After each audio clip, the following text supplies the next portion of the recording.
Hello guys and welcome back to another video. Today I'm going to be showing you a quick and easy way to lube your stabilizers without desoldering or removing the stabilizers from your board. Now the equipment you will need for this is a syringe, a keycap puller, the lube of your choice. I'm using G205 grade 0, and something to help put the lube inside the syringe. Now we're leaving everything that I have listed here below in the description so you can buy the things that you need to be able to do this.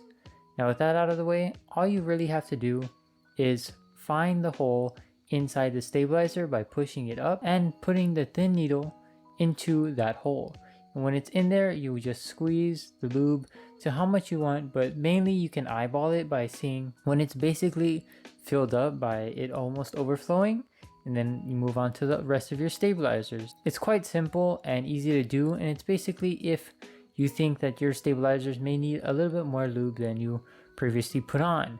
Now, this isn't going to make your stabilizers 1000 times better, especially if you have a drop keyboard. Like, your stabilizers aren't going to become god tier just because you did this. This just helps a little bit, and sometimes it can make a big difference as well. It just all depends on the stabilizers you have in your board. But yeah, that's basically it for this video. Just wanted to show you guys a quick and easy way to lube your stabilizers without desoldering, and I hope you guys enjoyed. See you guys in the next one. Peace.